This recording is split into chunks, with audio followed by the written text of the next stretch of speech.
Yo, what is up YouTube, man? What started off as chilling out playing some 3v3 park turned into going up against one of the best 3v3 teams I've ever played against in the park. You see, we got the horse mascot and this guy, but more impressive than the mascot he's wearing and his super high level for being the beginning of the season. This guy has a 91.4 win percent. He doesn't average that many points, but he averages quite a bit of rebounds. You can tell he plays to win the game, and starting right off, you would expect nothing less. These guys end up getting a 4-0 lead. He's got the park dunks on for the fast breaks to show off, to let people know this is his domain, alright? He consistently wins. He proves that he is the guy to be out here. So I'm determined to help my team win. Now, I'm on my glitched 7'2" build right now. It's got a small wingspan, so I have a super high mid-range and three-point rating. And I will admit, before I made this build, I was never a fan of not having anything but max wingspan on a center.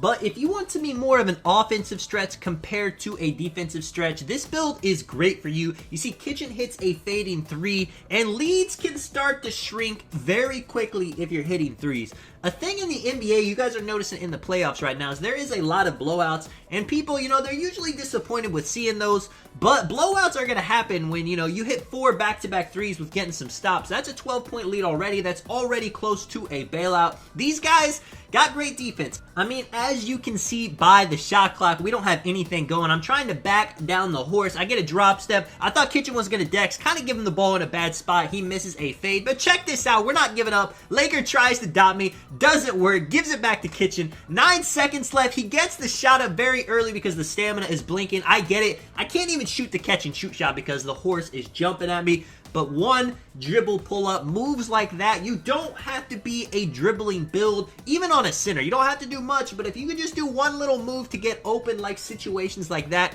it makes you so much of a better player. If you guys are curious about the builds, Kitchen is on a typical, I think 6'1", 6'2" build, great shooting. He doesn't have very much finishing. Laker is, you know, he's always on his weird builds. He's on like a 6'7" build that can't shoot at all. So it does kind of make it interesting when we're playing out here.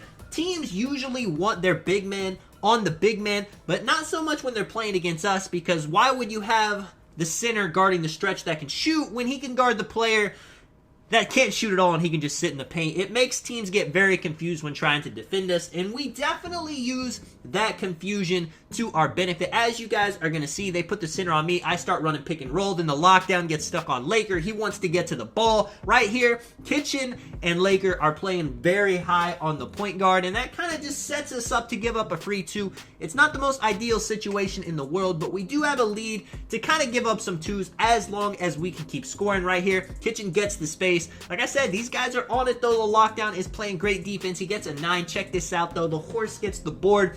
I'm not letting him throw an outlet pass. Now that probably should have been out on me, but you know, we'll take situations like that. Right here, 10-6. I wanted to do a pass fake to shoot. It didn't quite work. Kitchen gets both players on him. I'm setting the big bodies now. I'm popping to the corner. They are completely confused. Laker and me both probably had the shot right there. We do take the free two, 12-6 now. The point guard is cold. That's not a situation he wants to stay at. I'm trying to play both while Laker and Kitchen are playing high. I end up giving the wide open 3. That was really the worst thing I could do in that situation, to be honest. I thought that passing lane though, man, I was so hungry for it. I thought I was going to grab something crazy. Didn't work. Pulling up on Kitchen, giving him all the attention, getting his own board though, not moving too much. I'm popping to the corner and a bang. Sometimes, you know, you can shut down the point guard. They are doing a very decent job at making Kitchen's life hard. But if you have to have 2 people to stop the point guard on the opposing team, then somebody is going to be open. Me or Laker will get a shot as long as Kitchen makes the open pass. And he usually does make the open pass most of the time. You will see a lot of point guards in this game that is their weakness. Even with double teaming them, they'll still try to get the fades. They'll still try to get their shots off. It is the way 2K players play the game. Now, 11-15, this game is not over in the slightest. They get one big stop right here. You see me and Laker doing some trolling double screens you wouldn't think is a good idea, but actually it's a great idea. We recognize these guys are confused. They're not too sure where they want their lock, where they want their center, and I end up getting another corner 3 off of it, man. I mean, sometimes it's just that easy being a stretch big. I hit a couple corner 3s. I hit that one dribble pull-up. That's 9 points right there. The dunk on the fast break. being more of an offensive threat as a center can take a lot of the pressure off your point guard, and usually lockdowns, they don't want the ball too much in their hands. Now, don't get me wrong, there are some like 6'9" glitch builds, 6'7s that will take the ball and try to make a play, but most of the time, their main thing they're trying to do is play defense. Right here, gives me a little bit of space with the sharp takeover. That is never going to work out in your favor. I banged the 3, 21-13. Remember, these guys were 91.4 win percent. I actually checked the horse dude's shooting percent. He shoots like 87% from the field. Absolutely great players we played against. We end up coming out with the dub, and they end up coming back around. So I got one more gameplay for you. I respect anybody coming back around once. Now, if you play somebody, 20 times to get one win and then you message them, that's a little bit weird.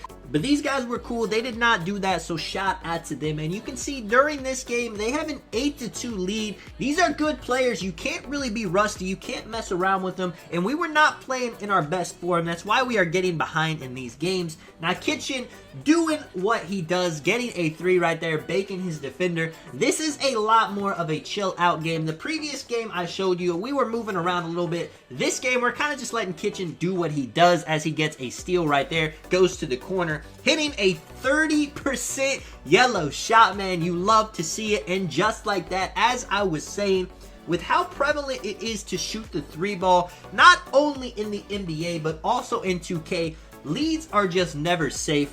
I'm not gonna lie, it might be the old head in me, but if they actually made a 2K where shooting was just super hard, where you actually had to be an elite shooter to shoot, and that made 2-pointers more valuable so I could go for contact dunks, do more post moves to get my easy 2s, I would absolutely love that, and I would have fun with that. Let me know if you guys would, or if you prefer the way the game is. Kitchen, fade into the corner. That is open. The Horseman showing why he has the win percent he does. Getting a huge rebound right there. 12-8, and there, you see, they're pretty much double teaming Kitchen right off the inbound. Now, the mistake they made last game and the mistake they're going to continue to make this game a bit is they're not really too worried about me in the corner. You see the defender cheating up a little bit on Kitchen. At this point, man, let Kitchen take the shot. Don't let me shoot because I'm not going to miss. I'm feeling myself, and I actually have a super high three-pointer.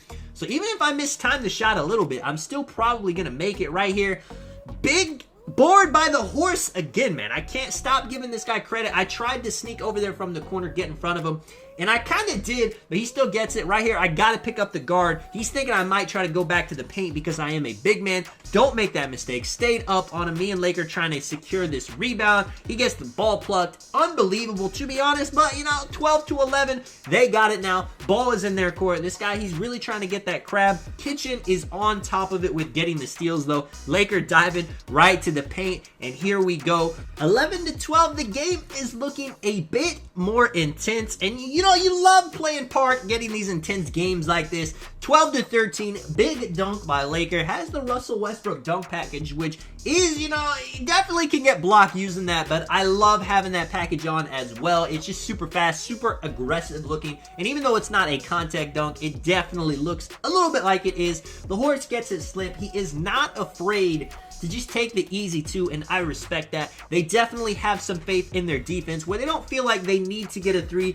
every single play. Kitchen right here with the ISO. The guy kind of has like the same outfit as him. I just kind of noticed that they both got the same sweatshirt on. I'm trying to pop to the top a little bit. That probably would have been a green corner, but for some reason they call Kitchen out of bounds.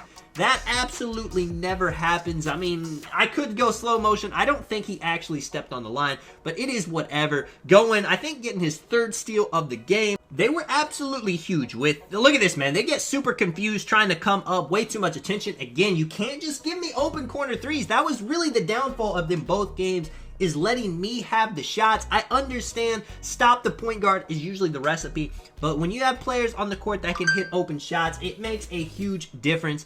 Like I was saying, though, the Horse getting all these huge rebounds, it kind of balanced out with Kitchen getting the steals that he was. Horse in the paint, giving it back to the point guard, big body on Kitchen. I was absolutely aware that the shot clock was low. I expected the lock to end up getting a cut. I don't want to toot my own horn, but that was absolutely huge. No easy buckets after all that defense. Laker kind of fumbles the ball right here, which could have been another open corner three for me. Stops at the top of the key. I'm giving Kitchen his space to get what he wants to get. Laker dashing to the paint. Of course, they're going to foul him hard. No easy buckets on the other end as well. I'm setting the screen right here, getting the attention, getting Kitchen the ISO on the big.